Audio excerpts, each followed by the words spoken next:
Oracles of Olympus.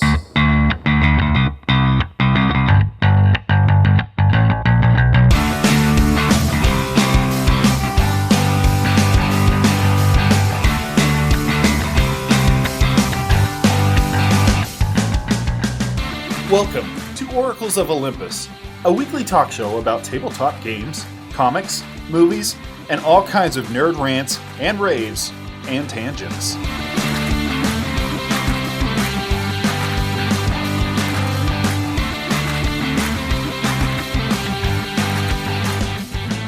Now, join Kyle, CJ, and GM Drew as they give their take on all things nerdy.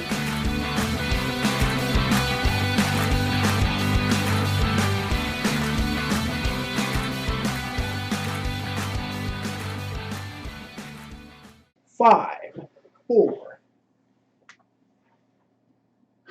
It's fun to hit record before he's done, isn't it? Yeah. I mean, yeah, you can absolutely record before. Hey everyone, are we live? Hey everybody, yes, Are we live? We're live. Hey everyone, Hi guys. Hello. how y'all doing? Welcome to season I know you can't 2. answer me, but They can't. I'll ask anyway. Welcome to Season season 2, Episode 2. episode 2. This is episode 3. Is it? 3 will be a lost episode, unfortunately. This is 3 then, right? So What happened to 3? Yeah. This is so. what the fuck, Drew? There was I told you about this, and now you're going to call me out on the recording. Thanks, appreciate that. We're gonna have to talk about this live. Okay, so let's do this. This is like Tea with Titans. Let's do Go it. ahead. Right. So it's episode 2. 3. It's like the. How many have we elevator that released this season? doesn't- Just one. 1. This What should happened be to the other episode 2? There's only been one other one. Did we lose it? We lost it. Sometimes, guys, when we're filming, we have a miscarriage of an episode. It's not pretty. It's somewhat messy. This is the second miscarriage we've had in this podcast. Because there was one. It's the third. One of them was so There's- traumatic, CJ blacked it out. Yeah. This is our There's third been- miscarriage. There's been several. We're basically barren. And And the- point, guys. We shouldn't be And having the any more long babies. lost Road to Bug Eater commercial. So the thing is the talent Yeah, is tech minimal. is I don't make a good tech guy anymore. No. Unfortunately, I'm It's a good thing embracing you that work hill. IT. Well, not anymore. There's a reason. I'm more project manager now. So I was gonna say this is the man that keeps your court system working electronically. Not that the courts in Wyoming are super sophisticated. no, they're not. Yeah. Yeah. I've been to traffic court. I've been to that. How many jury pools have been deleted, Drew? How many jury pools been delivered? Deleted. Oh, deleted. That's funny. That means Yeah, a couple. I got- He's like, yeah, the answer is more than Say one. no. Yeah, that's not good. So Yeah, well, anyways, welcome to episode 2 of season 2. I'm Kyle, and I have missed you, even though I should have talked to you a week ago. I'm CJ, and my great words of "We'll never meet you." Now, I'm sorry. There was some choice shit in that, Drew. Yeah, there was. That was Alex's guest appearance. Like It he was like was. he came and wanted to talk about stuff on our road to Adepticon. Dear readers, we have to catch you up now. So much has happened. It's a ridiculous episode. So It let's was the get into Ridiculous this. episode. Let's get into this. The chapter approved episode. Well, that was some good content. Damn it. I know. We need to porn assassinate Drew. See, I found a way to bring it up. We are gonna need to. It's happening now, Drew. Get ready. It's coming. Yeah, I'm apparently gonna there's a body thing that you. everybody called porn assassinations. I'm gonna explain it now because I brought it up. Drew didn't want me to bring this up to your readers and watchers, but I believe in you that you want to hear this kind of stuff. So let us know in the You're the one comments. that wants to run for elected office, so But I'm also a realist. okay. So I understand the smut that is our world. Uh-huh. So, but how is this unethical to bring up? I want to talk about the smut that is Denver after this, because Okay. Denver's now the grossest So, city I've ever been to. Apparently, there was a this was reputable. This was on BuzzFeed today, and BuzzFeed had an article about how in corporate world there's a big problem about porn assassinations. That there's a company that you can hire that has a database of all kinds of people's body types in porn movies. And you let them know what the body type is by sending a real picture of the person you want to assassinate, and they morph their face onto it perfectly, and then they release the whole video to who you want to release to. We're talking this; it's dirty stuff. I mean, this is not good things, but they're literally using it to like bribe people for promotions in like corporate areas, and like saying, "I'm going to release this video of you on our listserv if I don't get the promotion." or don't get the raise, or they're using it to discredit people in like city council races. City council races. All those aggressive city council races and their mudslinging. Maybe that's what we could get each other for Christmas, guys. We'll get each other. Yeah, we'll assassinate each other. They'll go like, oh, yeah, you fucking got me. Got me real good. But they even talked about they even morph onto the bodies, like scars, tattoos, things like that. To make it more realistic. That'd be pretty great. Yeah, Sure. So If you could go to our undercam, you could see the Grundle cam, all of the details. Sure. I'm just kidding. We have pants, but should we talk about Age of Sigmar? Well, he has to talk about Denver being the dirtiest city he's ever been to. So I went to Denver for a hockey game yesterday. Yeah, no, we're on a roll now, baby. This is what people want to see. Trust me. We give the people what they want. Remember that. Jen and I went to Denver yesterday for a hockey game. I'm a big fan of hockey, and I'm a big fan of pizza. Right? I'm from Chicago. There's a brand new restaurant in Denver called Giordano's. It's a favorite pizza place of mine from Chicago. They just opened one here, so we of course had to go there. The only trick to it is it's on 16th Street Mall. And let me tell you, that place is a fucking carnival of bums, dude. It is depressing as shit. Like, we leave Giordano's and we're walking, it's like right by the Walgreens, and Jenna's like, I want to go to the Walgreens and grab a couple things before we go to the game. I'm like, no worries, I'm just going to wait out here. But anytime in the Walgreens or they're behind cages, you're in a potentially sketchy area. Right. Yeah. Like, so I stayed outside, and like literally on the street corner, there was a dude like wrapped up like a mummy, basically. Like in cold weather gear, but with like he's got like a beanie on, but plastic bags, like grocery bags, sticking out of the fucking beanie. I was like, oh, this is already. I'm like, ooh. I had dinner, now the show, and he's just screaming at people about Jesus and how we're all gonna die and we're gonna burn in fire. And I was like, this is fantastic. Like it is. Denver, you are a filthy, disgusting place. I'm sorry if you live in Denver, but that place is now literally. I'm from Chicago, so. And I've been to Vegas. What did you find in the parking garage? So this is the first time I've ever found human excrement in a public place. Like we went back to the parking garage, we parked our car, and went to the elevator lobby. Like, and there was just like we walked in, and it's just there it is, broad daylight, a giant steamer, and I was like, really? I was like, really, Denver? Like here you are. The Avalanche fans are difficult now. Yeah, I was really disappointed. So I've been going to Avs games at the Pepsi Center for 6 years, and this year has been the worst for crowds. Like the people that are going, like the other Avs fans. So I'm an Avs fan, right? But I still stick by my hometown team, Chicago, when they're there. They only go like 2-3 times a year. So the past 3 games I've been to were Chicago games. I'm in my Chicago jersey, and everybody's been a huge dickbag. Like I literally almost got into a fist fight last night because the guy was bitching super hard, and I was like, yeah. Nothing like bitching real hard to win a game, right? I just kind of poked some fun at the guy, and he's just like, oh, he's like, he got up in my shit, and I was like, really, dude? I was like, go sit down. We're at a fucking hockey game, man. Like, calm down. It was a little odd. Denver, not my favorite place in the whole world right now. Yeah, little tough. That's disappointing. So, but something that doesn't have bum poo on it is our first topic. What is that first topic? It's so gross. Like, Jenna noticed it, I didn't, because I couldn't smell much. And she goes, it smells like shit in here. And she's like, oh my God. And I just looked over and I was like, she's like, do you think that's human turd? And I was like, that's definitely a human turd. Look how big that thing is. I was like, there's like a billion bums around here, like, just passed out on the street, all baked off their ass. Like, oh, great. This is sweet. Thanks, Denver. We need to have an episode where we talk about the transient problem of Cheyenne, which we supposedly don't have. Oh my God. All right, we're going on a sidetrack now.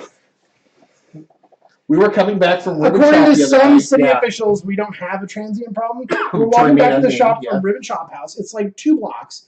And we're walking past the infamous hobo murder garage.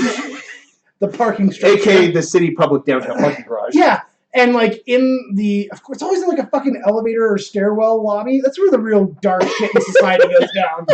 Like in that lobby, there's like a jungle of hobos, like a dozen of them. One of them waves at us. Waves at us. We're walking by, and we're obviously the most entertaining thing of the night because they are all staring, like following us. I was like, Jesus, are they going to eat us?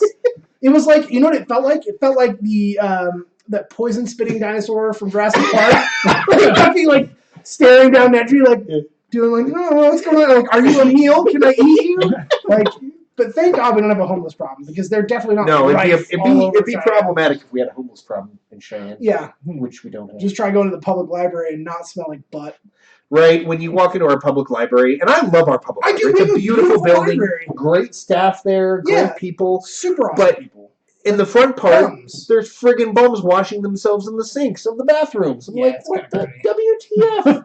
Can we not splurge for a security guard? I don't know. I think that's probably all public libraries. Yeah, but right, like even if you had a security guard, what are you gonna do? You can't throw people out of the public library unless they're like being disruptive. I mean, I guess it's not that's true. It's not technically You illegal could- to okay. smell like butthole. I work in a prison system. I know how to create rules that discourage behavior and are still legal. CJ's What you willing do to is you discriminate just- against people publicly. Yeah, I can do that. I can help you do that legally. That's kind of my gift. And what you do is you just simply come up with it. I mean, you first of all, you can say no bathing in the sinks. I mean, that's an easy one. That's controllable because due to a public health concern, that's easy, right? There's no sleeping in the library, no loitering. Loafing's my favorite term. No loafing. No loafing. Yeah, Hmm. it's what term we don't use enough anymore. But Sure. we still use it. Yeah, No, I bet. no loafing on the flag, everybody. So there's ways around it, but it sure nothing makes you feel safer taking your kids to the library than some dude with no teeth that smells like human excrement washing themselves. And in I the want to sink. be really, really clear. This is not a dig on the library or anything. Like we No, love it's the not. We library. love just the don't give them- library, It's not their fault. It is definitely a like, but we have a transient problem problem. in the city of Cheyenne that kind of gets ignored a little bit sometimes. It gets ignored a lot. I feel like a lot. Yeah. Like even like like last year they're like we're doing Operation Change. They like had like 3 beat cops like patrol a beat like once a week, and it was like cool, nailed it. Now there's no more homeless people, folks. Like, we've cured homelessness in Cheyenne. We've got 3 beat cops that walk a patrol. Like okay. I mean like never once did I see any of the beat cops clubbing any of the homeless people. So like I don't believe the problem's solved. I don't either. Like, go to British body, dude. Right? I'll write you, round him up, bump him in. Like, dirty loafer. oh, we've got to talk about our tournament on the 19th too. Our Beat the British tournament. Sure. Let's just roll into that. So, a good friend of the show, Take the show notes and just. Curtis Spears, love him dearly. He's a great heresy man. player. But he is Benedict Arnold. Yeah, he's fucking Benedict Arnold. Yeah. We're calling you out now, Curtis. Yeah, when He you called listen us to out this, because we said heresy's dead, which it is, and has challenged us with his little heresy club of Frenchies to have a larger heresy event in the UK than here. but spoiler alert, you have London, we have Cheyenne. Yeah, so we did It's a accept the little challenge. off. Yeah. We are going to This is measure. America. Of course, it's America. Well, first of all, I figured we'd accept the challenge because we already give them Brits what fur twice, so we're gonna give them what fur another time. We show them, remind them about freedom. We even beat him with a bunch of pirates and militia in New Orleans in a swamp. Yeah, right. Like, tell them what for, dude. We're gonna show them how it is. Bailed them out. I think what is it? 2 World Wars now? 2 World Wars. 2 World Wars. Bailed Yeah, out, yeah. bailed them out. Yeah, 2 defeats and 2 bailouts. It's a pretty good deal. it's a good time. Yeah, that's right. That's so we are gonna take them on. We are gonna have a 40K event on January 19th with more attendance than they will have for their 30K event. Yes. We are, however, to be completely fair, because we're about fairness as much about freedom. We're going to measure by per capita. Yeah. Since Cheyenne is only 64,000 people and London is like fucking 9 million. 9 million people. So we're going to measure that one by capita because that's the only way that's going to ever make any kind of sense. But yeah, All right, we are Curtis, gonna the make that ball's in happen. your court now. So prepare yourself, Benedict Arnold. You little turncoat son of a bitch. Curtis, we love you though. In all fairness, all in good-hearted fun. But we are going to beat you. Godspeed. Yeah. So Okay. there's also some other cool news in the wargaming world. We're really sorry you missed our episode with chapter approved in it. Episode 2. Technically, this is episode 2 now. But anyway, we just got some information over the weekend about the Gloomspite Grots for Age of Sigmar, Yes. and they are phenomenal. They're finally returning to Night Goblins for anybody who played Old Fantasy. Yeah, but they're doing more than just that. They're expanding on it, and they're bringing out like a ton of new models, like piles of new stuff. And I cannot begin to tell you how The Loon King is so good. I want a With Scrag his Rot little- Loon King His so little badly. squigs carrying his cloak is Oh, adorable. it's so phenomenal. I couldn't respect myself as a hobbyist Yeah. if I didn't own a Loon King and a Mushroom Trog. Mm-hmm. I must have the Mushroom Trog. And the sweet the squig that's eating the whole goblin is like trying to hold Yeah, it there's up. Yeah. well, so they've got new Mangler Squigs even, which makes me super, super happy because I have the old Mangler Squigs, And they're not a bad kit, but they're way less cool looking than the new kit. The new kit is phenomenal looking. So I'm super pumped. There's new squig riders. There's like some sort of goblin. It looks like a tracker unit with like squig hounds that are like sniffing at the dirt. I don't know what it is, but there's I want it. I'm guessing, I don't know if it's an endless spell or what it is, but there's the kiln with the legs, the spider legs. Yeah, and then the other endless spell that I've seen is the mushroom cloud. It's an actual mushroom, which is pretty sweet. I'm very excited about that. And the cool train piece. Yeah, they've got their giant. It's a shrine. It's a shrine to the Bad Moon. Okay. And I've seen some pictures of it next to actual models. It's huge. I mean, it's like this big on the table, man. Like that thing is massive. Exciting. I'm really excited about it because all the new terrain that Games Workshop has put out in the past like 2 years has been pretty kick-ass.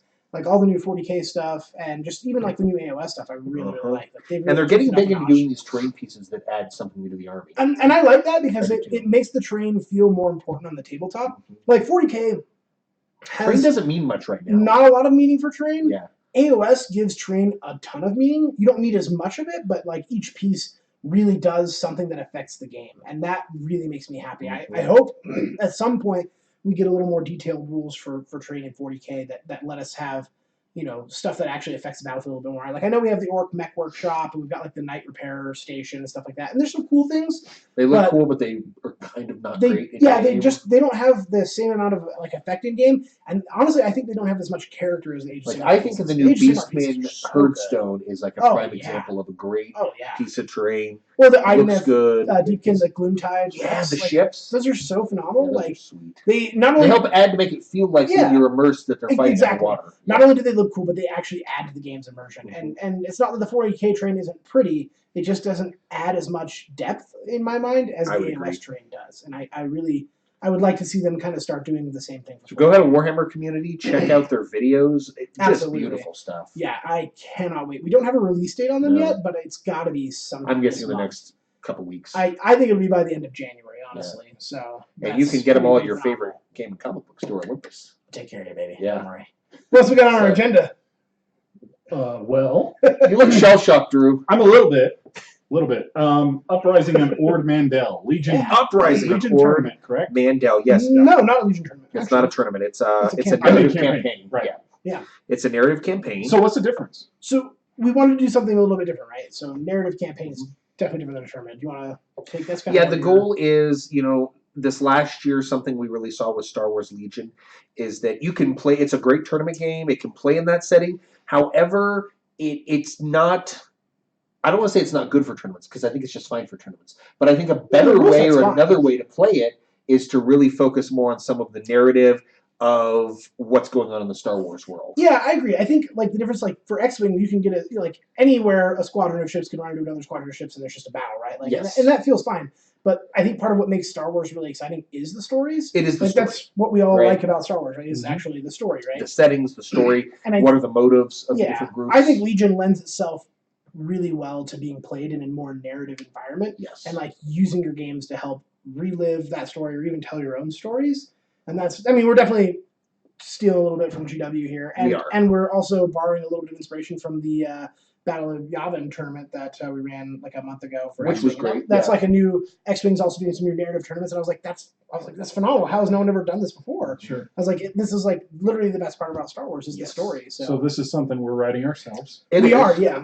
Colin, you want to tell what's happening on Ord Mandel? Yeah, so excuse me. On Ord Mandel, if you guys are not familiar with it, it's a planet in the Mid-Rim in Star Wars. It is nominally during the Galactic Rebellion held under Imperial control. There's also a giant, basically Imperial spaceport there. So they use Ord Mandel as sort of a staging point for launching expeditions further out into the Outer Rim. So it's pretty important. And what's happening in our narrative is a few rebel cells have kind of linked up together, and they are planning to essentially overthrow the Imperial garrison on the planet itself, and eventually work their way taking over the space dock. It's basically the trend form of ISIS Caliphate, is what you're saying? Yeah, I mean, they're certainly not the legitimate government, if that's what they're not the legitimate government. They're not the Empire. Nor the heroes of the story. They really aren't the heroes, no. They're basically a little better than filthy terrorists. They are. They definitely would not even think twice to kill women and children. No, they wouldn't. They're bombs, whatever it is. Yeah, exactly. Yeah, they're really despicable fighters, in fact. So the nice thing about it is you'll be able to play on the side of the good guys, myself. The Empire, of course. The Empire, which will be trying to defend the world, crush the rebellion, and restore peace to the galaxy. Yeah, stamp out the dissidents, Yeah. basically. Yeah, and just return I'm sure control we'll to do the some elected humanitarian government. things along the way, like feed the hungry and things like that. Yeah, So. I mean, I've got a fresh container full of Wookiee steaks for anyone who wants one. It's gonna be great. Right, we'll throw a barbecue outside the garrison. Yeah, down. Pot roast Wookiee, fantastic. So when does this start? So it starts a week from today, which today is Sunday, December 30th. So this starts, what is that? January 6th. Yeah. And the way it'll work is it's only 4 weeks long. That's going to be something new we do because people lose interest on campaigns if you run them too long. So yeah, we find that only. 4 weeks is about the max you can really run a campaign Yes. There'll be a new mission each week. You only have to play one game, and you'll play that mission, but you can play as many games as you want. And you can play anyone that you want. So yes, it's up to you to set up your own games. We're not going to force you to play them at a certain time or certain and you can play whatever point you want. Yeah. If you're playing someone new and they only have 400 points, you can do that. If you both have full armies and want to do 800 points, you can do that. It works. And your games will actually affect the overall story. So you'll actually report the results of your game at the end using a link to a reporting sheet that can be found in either the Phalanx of the Olympus Facebook page or the Cheyenne 307th Squadron page. And so I unveiled today it's $10, but just by even signing up, you're going to get, I believe it's 7 cards. I think we photographed in the 307. Yeah, we got some promo cards. We're going to give out to everyone who jumps in and plays. You will affect the story of what happens. Yeah, we're your going to have games other will determine how well prizes. things go. So yeah, try to not lose too hard, Rebel Scum. Right. We've already put the first mission out there. The Rebels are trying to gather supplies, so our first mission's a supply mission. We wanted to keep it easy. Danny and I helped design the mission today. We want to keep it easy for people starting, so there's no special conditions. It's a very straightforward deployment, but you're just going for supplies, and the Empire's trying to stop thieves. Cool. I'm a little biased. I'll admit it. I think anyone who likes duly elected governments is a little biased. Yeah. So we're going to be doing more of this kind of stuff. Yeah, in 2019. So things that haven't gone out today, but probably will be out by the time you're seeing this. We have some new hobby nights at the shop. Mm-hmm. So if you want to come in and build and paint, you can just come in and build and paint. So once a month, we'll have a dedicated night for just hobbying with miniatures. You can come in and share. Yeah, we're gonna do some how to learn how to play games. You can come in on hobby nights and share your tricks and tips. Excuse me. And learn some from other folks. And just hang out, too. Yeah, but a little more social aspect of things. And just kind of enjoy the camaraderie of your fellow club mates.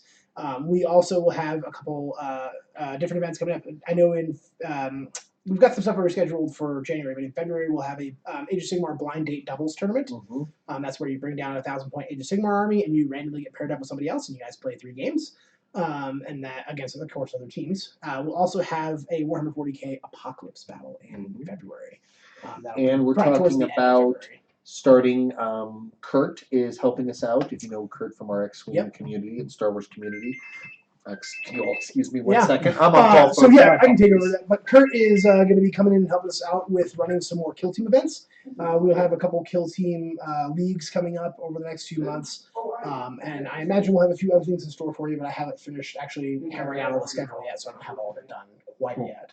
But I know a big thing that we're starting is, you may have seen on our Facebook page or in the first episode, is the Terra Haven stuff. Yeah, so you want to go over Terra Haven for us? So let's talk a little bit about what Terra Haven is. Terra Haven is a campaign setting for D&D that we are creating for the store, and we're going to have all kinds of stuff. We got all kinds of ideas for this. We've been talking about this. How long have you been talking about doing this? Oh, because behind the scenes, probably a couple months. At least. Since the summer, probably. Yeah.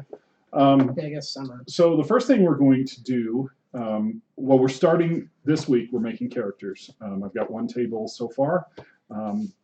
We'll see if it grows. See if you guys are interested. But we're also working on tokens that you'll be able to purchase for real money and use them in the game. And there's a rarity system with the tokens. There's commons, uncommons, and rares. Is it random, or will they be able to buy the rare random? Oh, it's all random. Okay. It's blind pull. So there's that fun with it. Are they one use only, Drew? The commons and uncommons are one use only. So there's things like I'm going to have bless for this encounter. Okay, gotcha. I'm going to have health potions and stuff like that. Health potions is, I think, uncommon, maybe. I don't remember at all. But that kind of stuff. Okay. Right? And then the rares are more like magic items, There's one that's a free resurrection. Ooh, So Pretty solid. that's exciting. the rares are more permanent to your character. Called the free resurrection the Ed token. Aw, The bridge token. poor Ed. Oh, I can have a bridge on it.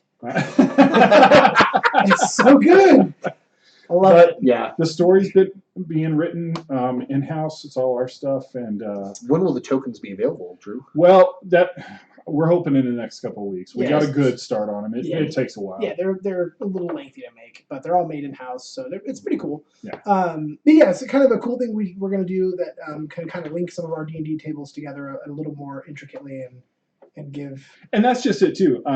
With the tokens themselves, most our DMs, you'll be able to visit the Port Scarlet is the main town in Terra Haven that we'll be playing in. You'll be able to visit that and buy tokens if you play on another table. That's up to your DM's approval, of course. And yeah, so there'll be this kind of shared experience between. Yeah, we'll tie everyone's characters together a little bit more. Right. So kind of some cool stuff there. Right. So we're looking forward to starting it out Yes. and giving it a shot. And we're also going to be bringing some additional RPGs into the store in the relatively near future. Right. Also, this week I'm starting a Savage Worlds game. And that's already your game's already filled up, even hasn't it? Pretty much. Okay. Pretty much. Yeah. 1, 2, 3. I think I'm at 5 or 6. So yeah, it's pretty Gotcha. full. I'm running in the East Texas University setting, which is kind of like I think Scooby Doo, kind of. You know what it gives me? It gives me like a oh gosh, no, I just blanked on it. Not Buffy, Sabrina. It's kind of gives me a Sabrina sort of feel to it. Yeah. So basically, you're a college freshman. Okay.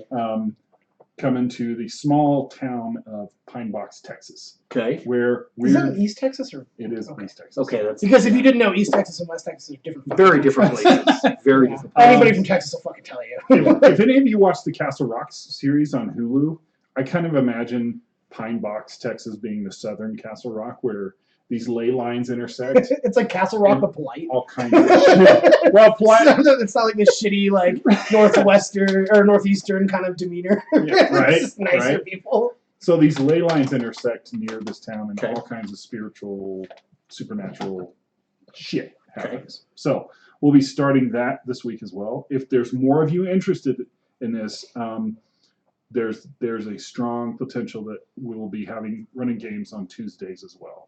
So we'll see how this goes. If you're interested, hit me up. And Is we'll this If game you- currently on Wednesdays or Tuesdays? this will be on So- Wednesdays. Wednesdays, yeah. This If you is our 8 to haven't- 10 game. If you haven't played Savage Worlds, you should definitely give it a shot. It's very easy to learn. It Super does simple. not take a lot of like rules learning or effort there, so you can really jump into it with like kind of like 10 minutes explanation at Mhm. most. It's a Exactly. very very easy to And use system. Economically, it's easy to get into. Okay.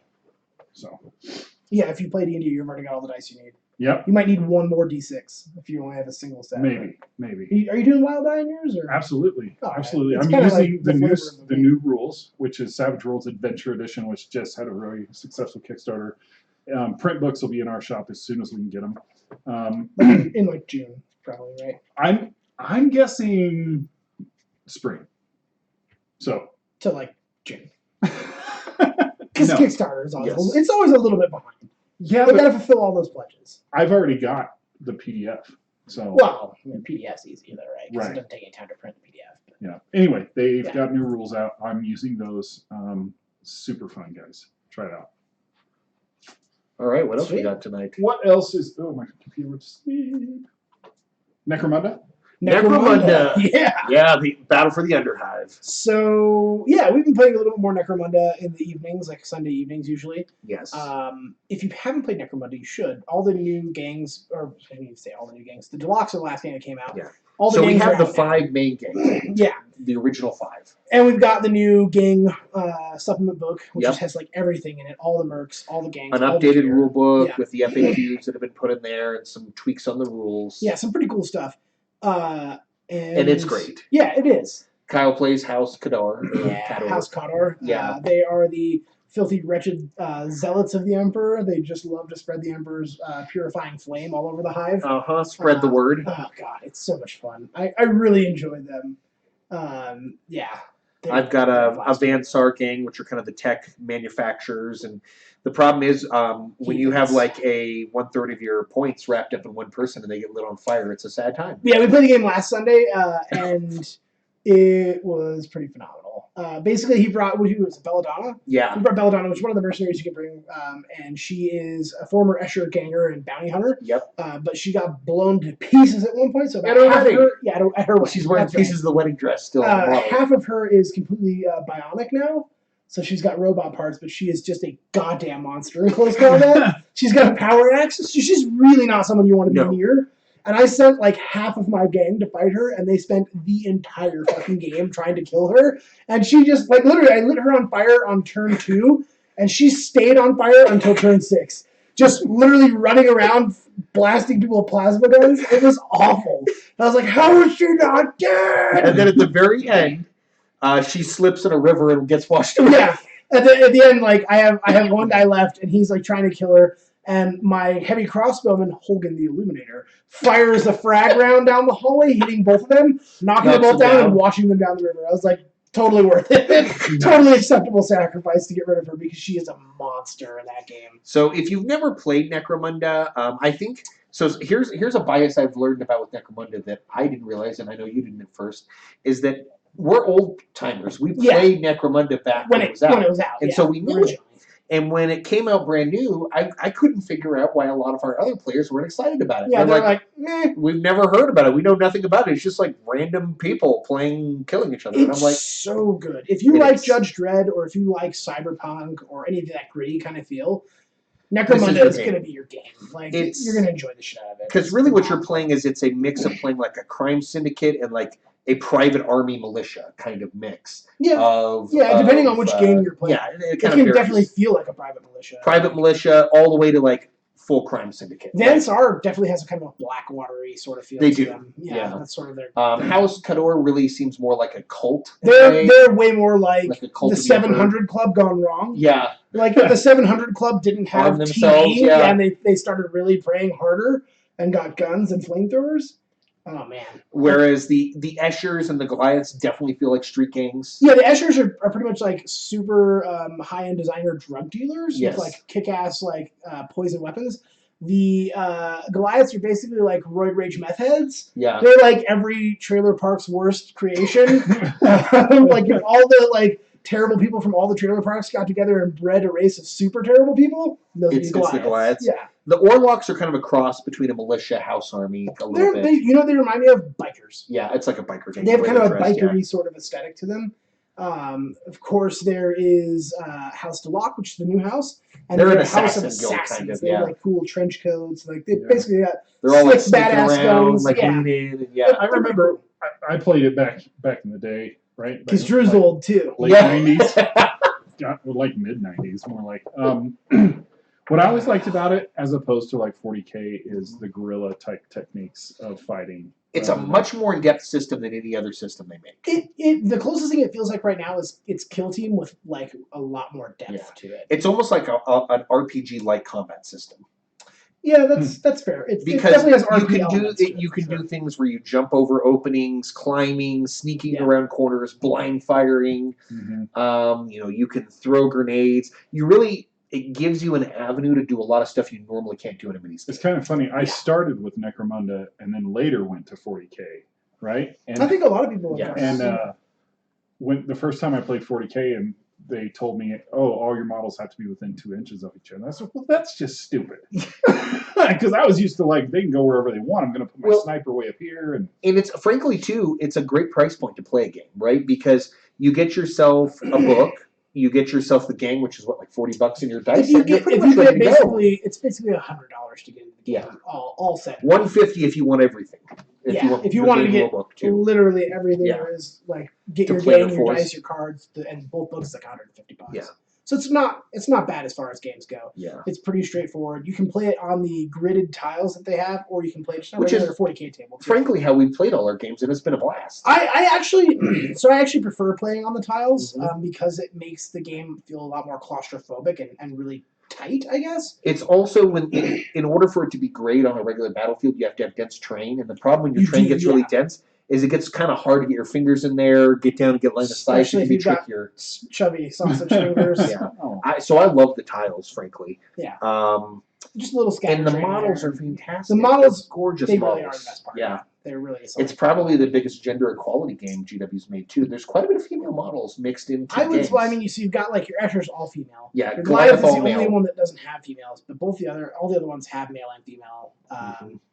Like it's hard to tell with House Condor, but there are some females in there. Yeah, some really. You know what? Maybe There may not be. There I may don't know. not be. I don't know. There's a lot of. I know everyone's really Vampstar emaciated. does. I know Deloc does. Yeah. Yeah. All the Condor guys are like really emaciated and wearing a bunch of robes, so they don't really. They all just look. They probably wouldn't have rest anyway androgynous. because they're too malnourished. Like you'd never know. They're definitely all like skinny corpse Yeah. people. Like Yeah. when all the teeth is Pretty decaying on Oh, the whole yeah. population, it's hard to tell. It's tough. And know everybody like is super skinny and malnourished. You just male, female. It's a person. It's a lover of the emperor. A lover of the Emperor. Yeah. It's a member of the Someone- 700 Club. Someone who's in the 700 Club. Anybody can be in the 700 Club.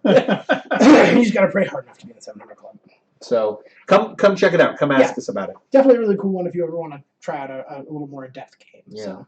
What else we got, Drew? We're also playing a lot of Song of Ice and Fire Oh down at the yes. shop. We're playing Yes. a lot of Game of I've Thrones. actually got into that. I've played one game so far. Tell us your impression.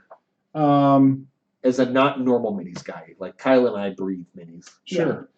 I could definitely feel the board game world of Influencing rules it, yeah. influencing it. Right? It's got the worker placement aspect, which is very board game. It's got that. Yeah.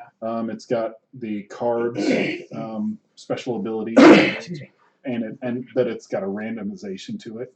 The minis are incredible. Beautiful minis. Cool paper not mixes, so I mean, I expect nothing less. So as You far know- as tactics go, Yeah. I mean, It's I don't a know, block It was fine. It was combat easy. game. Yeah, it's not that hard to learn how to play. no, it's not. But It's- you know it's what? also very The straightforward. game deceives you a little bit in one way, right? In that when I first got it, I'm like, oh, these models are all built. It's going to be so easy to get this army done. And then you look at it and you're like, holy shit, I'd have like 100 models to paint. It's like because if you decide to paint them all, it's a lot of work. because there's no building, it feels like there's hardly anything to the army, and then you look at it and you're like, oh shit, It's this is a just lot as of many guys. models as a 40k army. it feels And like. they're detailed models. It's not like they that are pretty kind well of detailed. Yeah. plain or Yeah. they're very detailed models. Yeah, they've got a decent bit of kit, and they're pretty fun. Definitely a really solid game. If you miss kind of the old fantasy line combat feel, this would be like right up your alley. Or even if you just like kind of medieval style combat, Yeah. swords and shields and pikemen and cavalry, this Oh, is a yeah. great way to play. Oh, absolutely. I would say it's one of the best new mini games I played. It's pretty solid. And it's Game of Thrones. It's Game of It Thrones. is also Game of Thrones. Yeah. Definitely pretty sweet. Okay, I think we got time for last word, and then we'll Yeah. do some Adepticon stuff. Reppin' House Lannister. Oh my god. I got two last words. Okay, let's Right. go. I got two, and I can't remember one, but hopefully it'll come to me. I just want to give a shout out to all our DMs that show up every Wednesday to help us out. They They do a have good been job. We do have fantastic DMs. Yeah. they have been We're spoiled. that way. instrumental in helping us build the D&D community that we have. So thanks, Justin, Shane, John. Who am I going to miss? Chance Chance. Yeah, And- and Brad. and Brad. Thanks, guys, Yeah. for We all really of that. appreciate you guys. Yeah. You guys are awesome.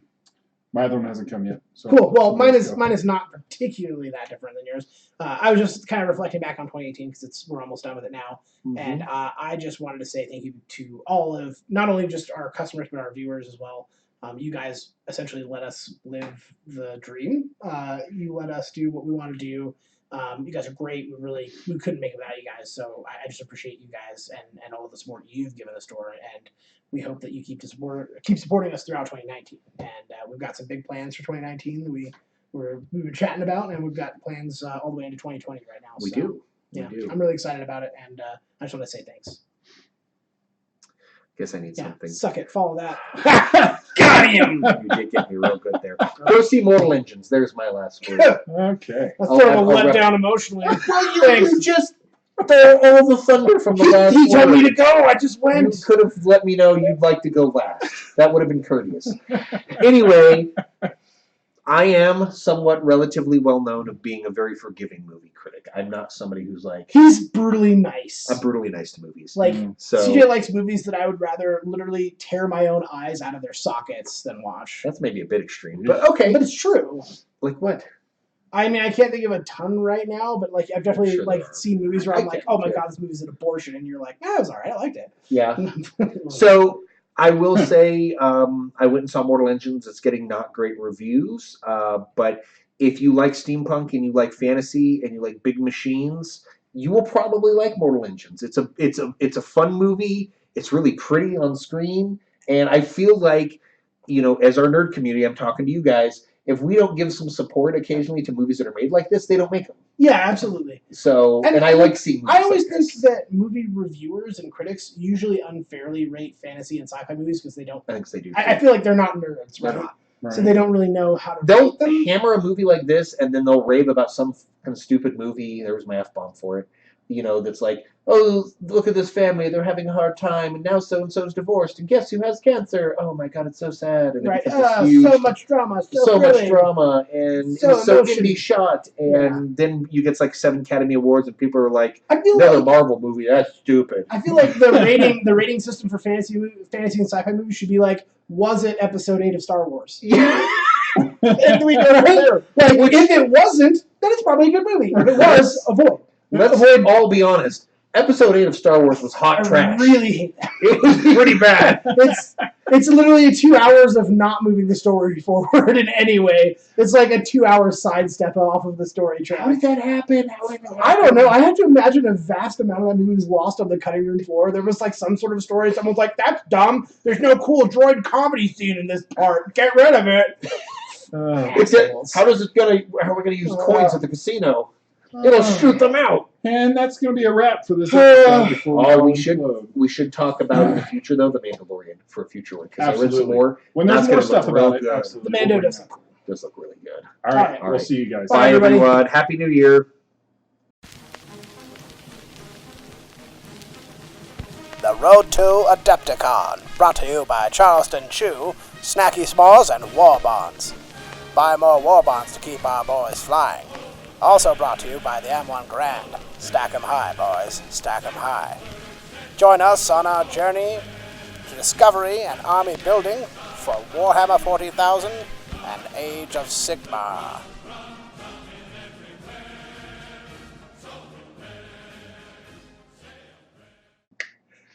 Hello, everyone. And welcome to the Road to Adepticon. The Road to Adepticon. Do we still have the intro for that even? Yeah. Oh, that's fucking We need to get that intro on there again. It's on the first Is episode. there like a cool video? I haven't watched it. So. I think I put the Adepticon logo when it plays. We should get all of us dressed up as doughboys marching. Yeah, you know what it was? I feel like really the theme, like the inspiration for it was a little more World War II. But Is we it? could be doughboys, I suppose. I mean, I already feel like a fucking doughboy would kind of be a play on words for us. Yeah. By the way, last night, the Stack 'em High thing that we did last year, people started saying that to me last night when I was running all those not so alive people. Yeah. They're like, wow, way to stack 'em high. Stack 'em high. So tonight we have Ed joining us as our guest star. Right. Yep, he's in. So we've got 2 teams going to Adepticon this year. He's in Team 1, Team Theme. Yes. Not team competition. Basically, we are 3/4 of Team Theme. Yes. Yeah. Spoiler alert: we're not the best players.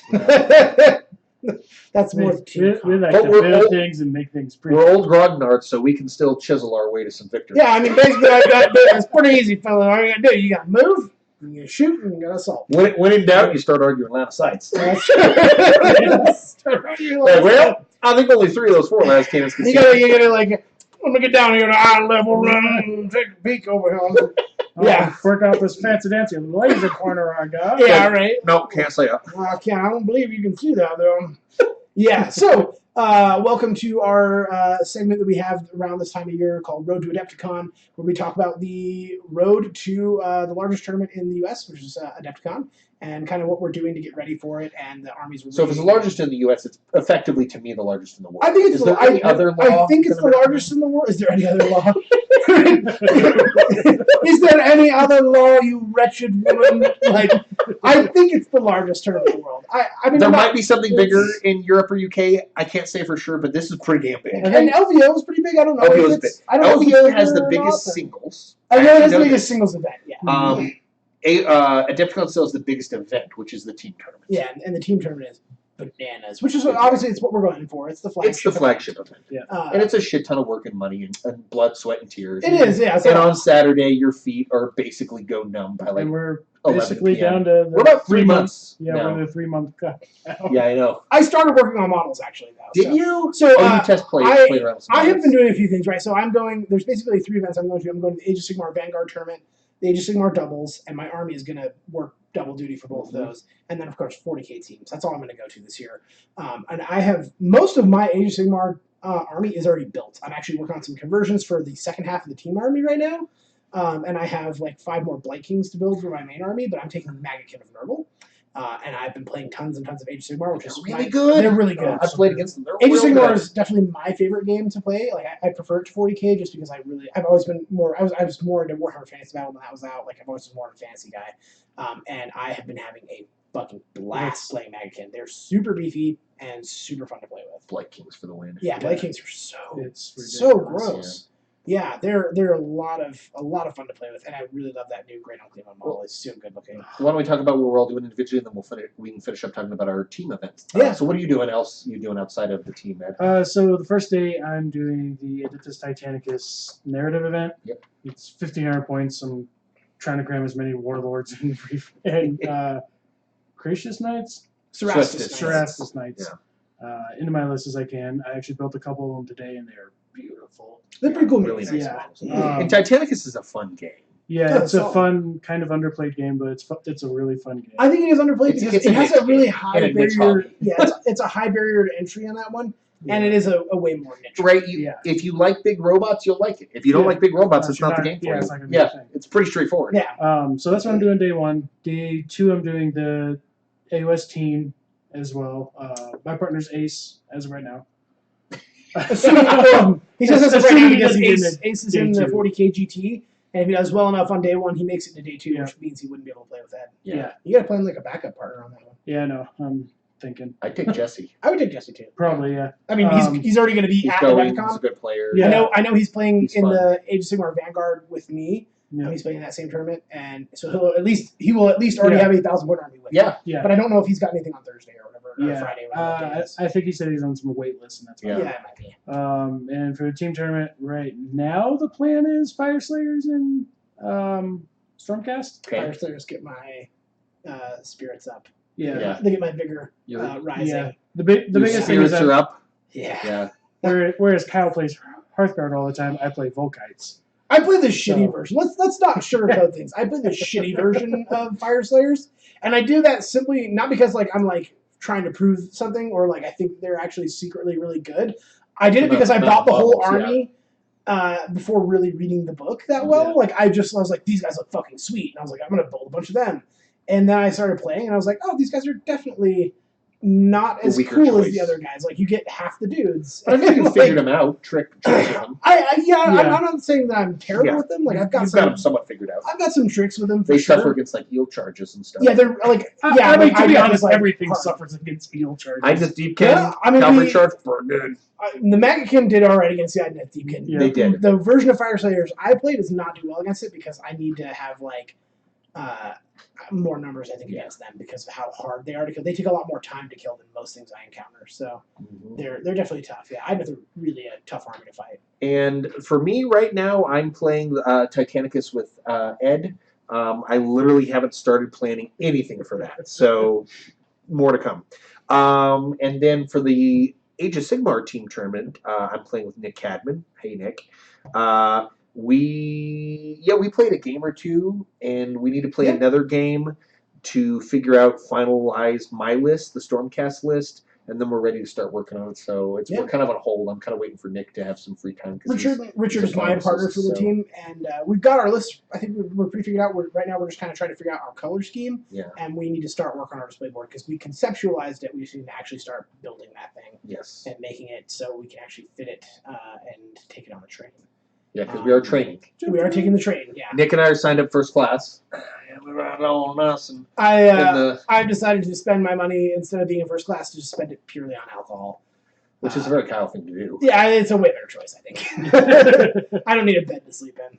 I can sleep pretty much. Why does he need a bed when he has alcohol? I'm just gonna stay up the entire time and play. I'm bringing my Warhammer Underworld stuff on the train, and I'm gonna try and get as many other people as I can to bring theirs, and I'm just gonna play Underworlds the entire train ride because it's an 18-hour train ride through such beautiful places as Nebraska and Iowa. There's not even a real reason to look out the window. It's just fucking cornfields, Des Moines, crops, Des Moines, cows. It's really cornfields, and the tracks in Iowa are real shitty. They are really shitty in Iowa. The most exciting part about the train is you get to see all the parts of towns that no one ever wants to see, like the backs of towns and like lumber mills and shit like that. Like old abandoned factories. Yeah, like, trains don't go through the nicer parts of towns. The broken, gutted heartland of America. Flyover parts basically. There's not a lot to really. And there's a shit ton of Amish people. There's a lot of Amish. And like Amish and Mennonite and stuff. And I'm going to try. One of my goals on the train ride this year is to try and teach some of the Amish to live deliciously. I'm going to learn. I don't know if they'll appreciate you English. I'm going to learn Dutch. Yeah. I'm a good Dutch boy. Bring your fighting clothes. Yeah, fighting clothes. No, it'll be fun, man. Make sure you leave your buttons behind that day. Ooh, yeah, right. No buttons or zippers. I don't want them to think I'm too vain. Yeah.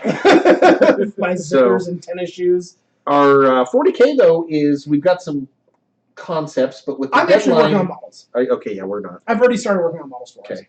So I'm Richard working Cole's on some our conversions. fourth partner. Is he and I worked on Chaos Lists to devise part of the team, but and I've hammered out. But we haven't. I've hammered out one of our 4 lists already, and I've got the another one of them that's like halfway, and I'm just kind of playing around with it still.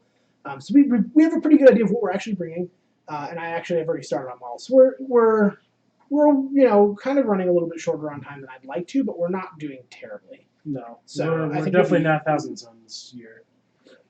It's not. Yeah, it's not already February, thankfully. Yeah. I sure hope my tournament painting team is ready. Yeah, we have a lot of painting.